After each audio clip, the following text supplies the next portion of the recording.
ಇನ್ನು ಒಡೆದ ಮನೆಯಾಗಿರುವಂಥ ಬಿಜೆಪಿಯಲ್ಲಿ ಇವತ್ತು ಕೋರ್ ಕಮಿಟಿ ಸಭೆಯನ್ನ ಮಾಡಿದ್ರಂತೆ. ಈ ಸಭೆಯಲ್ಲಿ ಹಲವು ವಿಚಾರಗಳು ಚರ್ಚೆಗೆ ಬಂದಿದ್ದಾವೆ. ಒಂದು ಕಡೆಗೆ ಎಸ್ ಟಿ ಸೋಮಶೇಖರ್ ವಿಚಾರ, ಹೆಬ್ಬಾರ್ ಅವರ ವಿಚಾರ, ಯತ್ನಾಳ್ ಅವರ ವಿಚಾರ. ಎಲ್ಲದರ ಮಧ್ಯದಲ್ಲಿ ವಿಜಯೇಂದ್ರ ಅವರು ರಾಜ್ಯಾಧ್ಯಕ್ಷ ಸ್ಥಾನದಿಂದ ತೆಗೆದುಹಾಕಬೇಕು ಅಂತ ಏನು ಆಗ್ರಹಿಸಿದ್ರು, ಅದಕ್ಕೆ ಉತ್ತರವನ್ನ ಕೂಡ ಉಸ್ತುವಾರಿ ಹೇಳಿದ್ದಾರೆ.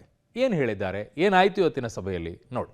ರಾಜ್ಯ ಬಿಜೆಪಿಯಲ್ಲಿ ಬಣಬಡಿದಾಟ. ಕೋರ್ ಕಮಿಟಿ ಸಭೆಯಲ್ಲಿ ಪಕ್ಷ ಭಿನ್ನರ ಬಗ್ಗೆ ಚರ್ಚೆ. ಯತ್ನಾಳ್ ವಿರುದ್ಧ ಖುದ್ದು ವಿಜಯೇಂದ್ರ ದೂರು. ರಾಜ್ಯ ಬಿಜೆಪಿಯಲ್ಲಿ ಬಣಗುದ್ದಾಟ ಮಧ್ಯೆ ಮಲ್ಲೇಶ್ವರಂನ ಬಿಜೆಪಿ ಕಚೇರಿಯಲ್ಲಿ ಕೋರ್ ಕಮಿಟಿ ಸಭೆ ನಡೆಸಲಾಯಿತು. ರಾಜ್ಯಾಧ್ಯಕ್ಷ ವಿಜಯೇಂದ್ರ ನೇತೃತ್ವದಲ್ಲಿ ನಡೆದ ಈ ಸಭೆಯಲ್ಲಿ ಬಿಜೆಪಿ ರಾಜ್ಯ ಉಸ್ತುವಾರಿ ರಾಧಾ ಮೋಹನ್ ದಾಸ್ ಅಗರ್ವಾಲ್ ಉಪಸ್ಥಿತರಿದ್ದರು. ಅಲ್ಲದೆ ಸಭೆಯಲ್ಲಿ BSY Prahlad Joshi, Govind Karjol, DVS, CT Ravi ಭಾಗಿಯಾಗಿದ್ರು. ಸಭೆಯಲ್ಲಿ ಯತ್ನಾಳ್ ವಿರುದ್ಧ ಖುದ್ದಾಗಿ ವಿಜಯೇಂದ್ರ ಪ್ರಸ್ತಾಪ ಮಾಡಿದ್ರು. ಯತ್ನಾಳ್ ಮತ್ತು ಟೀಮ್ ಅವರ ಬಹಿರಂಗ ಹೇಳಿಕೆಗಳ ಬಗ್ಗೆ ಪ್ರಸ್ತಾಪಿಸಲಾಯಿತು. ಸಭೆಯಲ್ಲಿ ಯತ್ನಾಳ್ ಅಂಡ್ ಟೀಮ್ ವಿರುದ್ಧ ವಿಜಯೇಂದ್ರ ಚಾರ್ಜ್ ಶೀಟ್ ಹೇಗಿತ್ತು ಅಂತ ನೋಡೋದಾದ್ರೆ, ವಿಜಯೇಂದ್ರ ಚಾರ್ಜ್ ಶೀಟ್: ಯಡಿಯೂರಪ್ಪ ನನ್ನ ಬಗ್ಗೆ ಯತ್ನಾಳ್ ಹೇಳಿಕೆಯಿಂದ ಪಕ್ಷಕ್ಕೆ ಮುಜುಗರ. ಯತ್ನಾಳ್ ಹೇಳಿಕೆಯಿಂದ ಕಾರ್ಯಕರ್ತರಲ್ಲಿ ಗೊಂದಲ ಎದ್ದಿದೆ. ಹಿರಿಯರಾಗಿ ಬಹಿರಂಗ ಹೇಳಿಕೆಗಳು ಅವರಿಗೆ ಶೋಭೆ ತರಲ್ಲ. ಯಡಿಯೂರಪ್ಪ ಬಗ್ಗೆ ಟೀಕೆ, ವಿರೋಧ ಮಾಡೋದು ಸರಿಯಲ್ಲ. ಯತ್ನಾಳ್ ವಿಚಾರ ಗಂಭೀರವಾಗಿ ಪರಿಗಣಿಸುವಂತೆ ಮನವಿ. ಪಕ್ಷ ಸಂಘಟಿಸಬೇಕಿದೆ. ಇಂತಹ ಮಾತಿಗೆ ಚರ್ಚಿಸಲು ಸಮಯವಿಲ್ಲ. ಒಗ್ಗಟ್ಟಿನಲ್ಲಿ ಪಕ್ಷ ಕಟ್ಟೋಣ ಎಂಬ ನನ್ನ ಮಾತಿಗೆ ಸಹಕಾರ ಕೊಡ್ತಿಲ್ಲ. ಯತ್ನಾಳ್ ವಿಚಾರದಲ್ಲಿ ವರಿಷ್ಠರು ಕ್ರಮ ಕೈಗೊಳ್ಳಲೇಬೇಕು.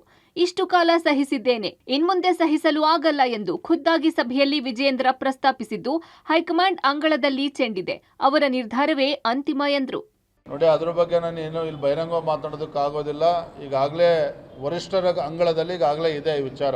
ಅವರು ಕೂಡ ಹೋಗಿ ಶಿಸ್ತು ಸಮಿತಿ ಮುಂದೆ ಹಾಜರಾಗಿ ಬಂದಿದ್ದಾರೆ. So ball is already in the high command's court. ಅವ್ರ ನಿರ್ಧಾರವನ್ನು ಮಾಡ್ತಾರೆ. ಎಸ್ಟಿಎಸ್ ಶಿವರಾಮ್ ಹೆಬ್ಬಾರ್ ಬಗ್ಗೆಯೂ ಚರ್ಚೆ. ಇಬ್ಬರ ವಿರುದ್ಧ ಕ್ರಮಕ್ಕೆ ಶಿಫಾರಸು. ಇನ್ನು ಸಭೆಯಲ್ಲಿ ಶಾಸಕ ಎಸ್ಟಿ ಸೋಮಶೇಖರ್ ಮತ್ತು ಶಿವರಾಮ್ ಹೆಬ್ಬಾರ್ ಬಗ್ಗೆ ಚರ್ಚಿಸಲಾಯಿತು. ಇಬ್ಬರು ಪಕ್ಷ ವಿರೋಧಿ ಚಟುವಟಿಕೆ ಮಾಡುತ್ತಿದ್ದಾರೆ, ಕಾಂಗ್ರೆಸ್ ಜೊತೆ ಗುರುತಿಸಿಕೊಂಡಿದ್ದಾರೆ.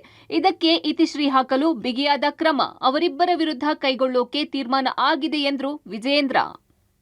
ಏನು ಕೆಲವು ಮುಖಂಡರುಗಳು ಅಶಿಷ್ಟ ನಡವಳಿಕೆಗಳು ನಡೀತಾ ಇದೆ ಹಲವು ತಿಂಗಳುಗಳಿಂದ ಇದೆಲ್ಲದಕ್ಕೂ ಕೂಡ ಕಡಿವಾಣ ಹಾಕಬೇಕು. ಪರ ವಿರೋಧ ಯಾವುದು ಕೂಡ ಚರ್ಚೆಗಳಿಗೆ ಇತ್ಯಷ್ಟಾಡಿ ಈ ವಿಚಾರವನ್ನು ಕೂಡ ಗಂಭೀರವಾಗಿ ತೆಗೆದುಕೊಳ್ಬೇಕು. ಮತ್ತು ಕೇಂದ್ರದ ವರಿಷ್ಠರು ಕೂಡ ಇದಕ್ಕೆ ಮನವರಿಕೆ ಮಾಡಿ ಎಲ್ಲವೂ ಕೂಡ ಸುಸೂತ್ರವಾಗಿ ಹೋಗಬೇಕು, ಸರಿಯಾದ ದಿಕ್ಕಿನಲ್ಲಿ ಹೋಗಬೇಕು. ಈ ನಿಟ್ಟಿನಲ್ಲೂ ಕೂಡ ವರಿಷ್ಠರ ಗಮನಕ್ಕೆ ತರಬೇಕು ಅನ್ನೋದು ಕೂಡ ಚರ್ಚೆ ಆಗಿದೆ. ಅದನ್ನು ಇವತ್ತು ಎಕ್ಸ್ಪ್ಲೈನ್ ಮಾಡಲ್ಲ, ಕೆಲವನ್ನ ಸಮಯ ನಿರ್ಣಯ ಮಾಡುತ್ತೆ, ಕೆಲವೊಂದು ಕಾಲದಲ್ಲೇ ಗೊತ್ತಾಗುತ್ತೆ. ನಾನು ಇಲ್ಲಿ ಹೇಳಕ್ಕೆ ಬಯಸೋದಿಲ್ಲ, ಒಳಗೇನು ಮಾತಾಡಿದ್ದೀವಿ. ಕೆಲವು ಸಂದರ್ಭಗಳಲ್ಲಿ ಕಾಲವೂ ನಿರ್ಣಯ ಮಾಡುತ್ತೆ, ಚರ್ಚೆ ಮಾಡಕ್ಕೆ ಬಯಸಲ್ಲ. ಯತ್ನಾಳ್ ರೆಬೆಲ್, ಕಾಲವೇ ಉತ್ತರಿಸಲಿದೆ. ನಾಯಕತ್ವ ಬದಲಾವಣೆ ಇಲ್ಲ. ಇನ್ನು ಬಿಜೆಪಿ ಉಸ್ತುವಾರಿ ರಾಧಾ ಮೋಹನ್ ದಾಸ್ ಅಗರ್ವಾಲ್ ಸಭೆ ಬಳಿಕ ಪ್ರತಿಕ್ರಿಯಿಸಿದ್ದು, ಪಕ್ಷದೊಳಗಿನ ವಿದ್ಯಮಾನಗಳನ್ನ ಗಂಭೀರವಾಗಿ ಪರಿಗಣಿಸಲಾಗಿದೆ. ಯತ್ನಾಳ್ಗೆ ನೋಟಿಸ್ ನೀಡಲಾಗಿದೆ. ಅವರು ಉತ್ತರ ಕೊಟ್ಟ ಬಳಿಕ ಮುಂದಿನ ನಿರ್ಧಾರ ಮಾಡ್ತೇವೆ. ಕಾಲವೇ ಎಲ್ಲದಕ್ಕೂ ಉತ್ತರ ನೀಡಲಿದೆ ಎಂದರು. ಅಲ್ಲದೆ ವಿಜಯೇಂದ್ರ ಬದಲಾವಣೆಗೆ ಆಗ್ರಹ ಕೇಳಿ ಬರ್ತಿದ್ದು, ಸದ್ಯಕ್ಕೆ ರಾಜ್ಯಾಧ್ಯಕ್ಷ ಬದಲಾವಣೆ ಇಲ್ಲ. ವರಿಷ್ಠರು ನಾಯಕನನ್ನ ಆಯ್ಕೆ ಮಾಡಿದ್ದಾರೆ. ಅವರ ತೀರ್ಮಾನ ಅಂತಿಮ ಎಂದಿದ್ದಾರೆ. मैं पार्टी में ऐसा कुछ चलते नहीं देख रहा हूँ. There is nothing like Yatnal versus Vijendra, Yatnal versus BJP Karnataka. मैं ऐसी चीज़ों को बहुत गंभीरता से देख रहा हूँ और न इसको लेकर के संगठन बहुत ज़्यादा चिंतित है. एक शोकाज नोटिस यत्नाल जी को दी गई है. हम उस शोकाज नोटिस पर यत्नाल जी के जवाब का इंतजार करेंगे.